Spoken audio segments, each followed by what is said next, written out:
श्री सद्गुरु देवाय नमः। भाइयों बहनों, जब जीवन में सब अच्छा चल रहा हो, परिवार ठीक, स्वास्थ्य अच्छा, नौकरी या व्यापार बढ़िया, तब हम भगवान को याद तो करते हैं, पर सिर्फ औपचारिकता के तौर पर। हम कहेंगे कि भगवान की कृपा है, पर भीतर से हमारा हमारा भरोसा अपने ही सामर्थ्य पे होता है, ईश्वर पर नहीं। जैसे कोई बच्चा खिलौने में मग्न हो तो माँ को भूल जाता है, वैसे ही जब हम सुख में डूब जाते हैं तो हमारा मन ईश्वर को भूल जाता है। यह मानना नहीं है कि हम नास्तिक हो जाते हैं, बल्कि भगवान को केवल एक रस्म की तरह याद करते हैं, दिल से नहीं।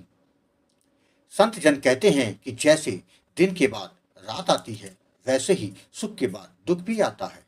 कोई भी व्यक्ति पूरी उम्र केवल सुख में नहीं रह सकता।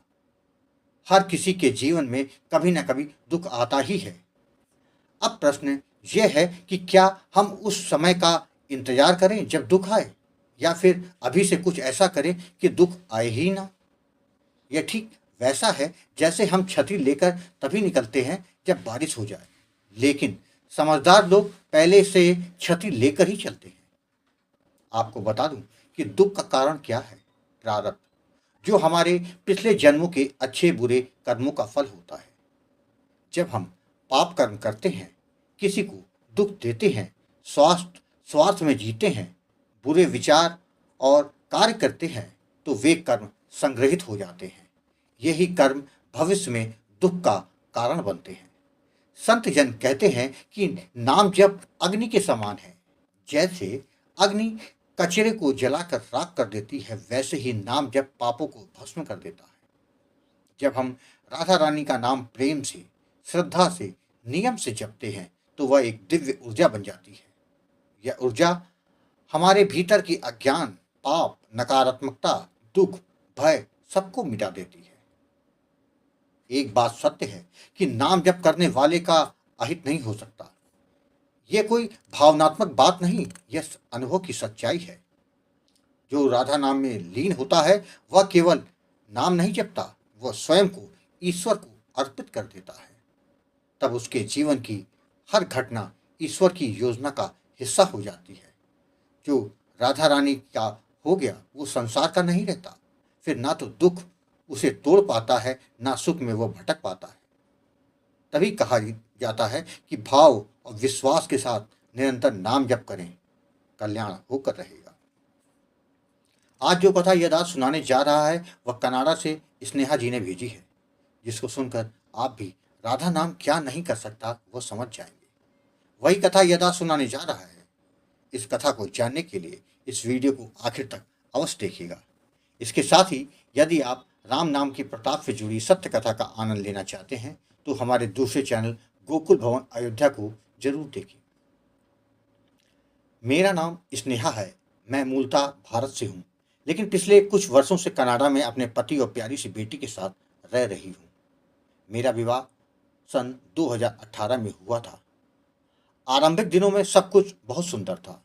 एक सुखद परिवार, नए सपने और मन में एक विश्वास कि जीवन प्रेम और समझ से भरा रहेगा। फिर कुछ समय बीता और धीरे धीरे मैं एक ऐसी वास्तविकता का सामना करने लगी जिसकी मैंने कभी कल्पना भी नहीं की थी। मेरे पति बहुत अच्छे इंसान हैं, मगर कुछ आदतें ऐसी थी जिन्होंने हमारे परिवार की नींव को हिला दिया। शराब पीना उनके स्वभाव में धीरे धीरे बढ़ता गया। वो घर से ज़्यादा बाहर दोस्तों के साथ समय बिताने लगे। घर आते तो अक्सर नशे में होते और छोटी छोटी बातों पर झगड़ा शुरू हो जाता। मैं जितना उन्हें समझाने की कोशिश करती, उतना ही माहौल और कड़वाहट भरा और हिंसा से भर जाता। कई बार हाथ उठाना, गालियां देना, ये सब इतना आम हो गया कि मेरी बेटी तक डर से कांपने लगती थी। उसकी मासूम आंखों में आंसू देखकर मेरा दिल टूट जाता। हम माँ बेटी एक कोने में दुबक के रोते रहते। मैंने हर कोशिश की, प्यार से, नाराजगी से, परिवार वालों की मदद से, लेकिन कुछ भी काम नहीं आया। यह कहने लगे कि तुमको अगर मुझसे शिकायत है तो तलाक लो और वापस अपने माता पिता के घर चली जाओ। तुम्हारी जैसी औरत के साथ मुझको नहीं रहना। उनकी बातों से धीरे धीरे मैं अंदर से टूटने लगी। मुझे लगने लगा था कि मेरी जिंदगी की किताब में अब सिर्फ अंधेरे ही अंधेरे हैं। कई बार मन में आया कि इन सब को हमेशा के लिए खत्म कर दूं। आत्महत्या का ख्याल बार बार आता, पर हर बार कोई अदृश्य शक्ति मुझे रोकती, और वह शक्ति थी मेरी राधा रानी।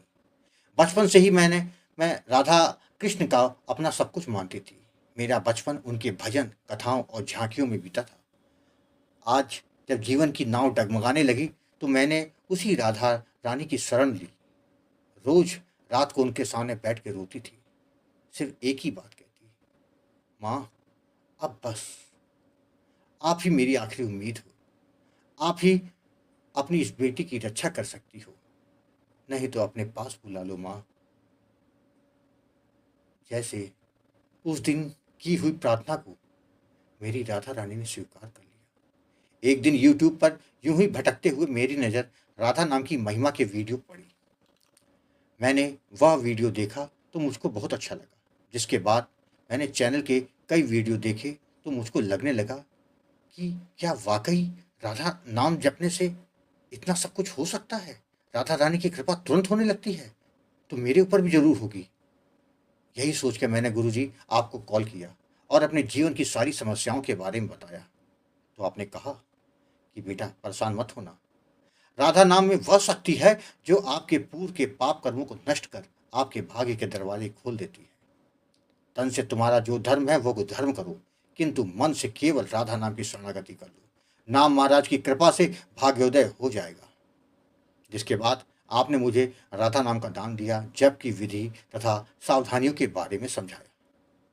आपकी वाणी ने मेरे मन में कुछ हिला दिया, कुछ जगा दिया। ऐसा लगा जैसे मेरे भीतर एक गहरी नींद से कोई शक्ति जाग रही हो। उस दिन से मेरी साधना शुरू हो गई। रोज राधा नाम का जाप, कभी कभी आंखों से बहते हुए आंसुओं के साथ बस राधा राधा। मन स्थिर होने लगा, सोचने की शक्ति लौटने लगी, और कुछ ही माह में जीवन में परिवर्तन शुरू हो गया। पति का स्वभाव थोड़ा थोड़ा बदलने लग गया। उन्होंने शराब भी बहुत कम कर दी। एक दिन खुद कहा, अब मुझे घर अच्छा लगने लगा। मैंने बहुत अपराध किया है तुम दोनों के साथ, जो परिवार को छोड़कर बाहर घूमता रहता हूँ। यह सुनकर मेरी आंखें भर आई। बेटी का चेहरा खिलने लगा। वो जो हर वक्त सहमी रहती थी, अब हंसने लगी। गुरुजी, एक दूसरा अनुभव है कि मेरे पति जहाँ नौकरी करते हैं, वहाँ उनके साथ बड़ी मुश्किलें आने लगी। उनके बॉस जरा जरा सी बात पे सबके सामने उनका अपमान कर देते थे। कभी कभी तो बिना किसी बात पे उनको चार बातें सुना देते थे, जिससे मेरे पति बहुत परेशान रहने लगे। मैंने पूछा तो उन्होंने सारी बात बताई। गुरुजी, जब मैंने आपसे पूछा तो आपने कहा था, नाम जप करती रहना, कल्याण अपने आप होगा। आपकी बातें मानकर मेरा नाम जप चलता रहा। कुछ सप्ताह बाद राधा रानी की कृपा हो गई। बॉस का व्यवहार बदलने लगा, और एक दिन ऑफिस में उन्होंने मेरे पति के काम की सराहना भी करी।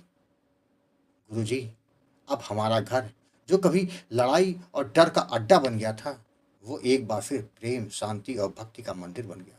पति अब बेटी के साथ खेलते हैं, मेरे साथ बातें करते हैं, हम सब बैठ के भजन सुनते हैं, और कभी कभी तो मेरे पति खुद भी राधा रानी का नाम लेते हैं। मैं जानती हूँ यह सब मेरा नहीं, राधा नाम का चमत्कार है। गुरुजी, यह सब आपके निरंतर मार्गदर्शन और आशीर्वाद का ही तो फल है, जो मेरे अंधेरे जीवन में उजाला हो गया, जिसके लिए आपको मैं कोटि कोटि प्रणाम करती हूँ। गुरुजी, आपकी बार जब मैं भारत आऊँगी तो आपसे जरूर मिलूंगी। मेरे पति ने कहा है कि आपके पास आकर ही हम वो नामदान लेंगे। गुरुजी, अपना आशीर्वाद हम पर ऐसे ही बनाए रखिएगा। राधे राधे। भाइयों बहनों, आपने देखा, जब आप निरंतर नाम जप करते रहते हैं तो आपको कुछ करने की जरूरत नहीं पड़ती। राधा नाम आपके जीवन की समस्याओं को एक एक करके बाहर कर देता है। जीवन में आनंद बरसने लगता है, एक परम शांति मिल जाती है। केवल भाव और विश्वास के साथ नाम जप करते रहना, कल्याण वो तो होकर रहेगा। आपको कथा अच्छी लगी हो तो कमेंट में राधे राधे लिखना मत भूलिएगा, जिससे दास का मनोबल लगातार बढ़ता रहे और अच्छे प्रेरणादायक वीडियो आपको प्रस्तुत करता रहूं। आपसे निवेदन है, अगर आपके पास भी राधा नाम की महिमा, बांके बिहारी जी की कृपा और वृंदावन से जुड़ी कोई सत्य कथा हो तो उसको मेरे व्हाट्सएप या ईमेल पर भेज सकते हैं, जिस पर वीडियो बनाकर अपने चैनल में अवश्य दिखाऊंगा। ईमेल का पता, व्हाट्सएप नंबर वीडियो के डिस्क्रिप्शन में दिए हुए हैं। राधे राधे।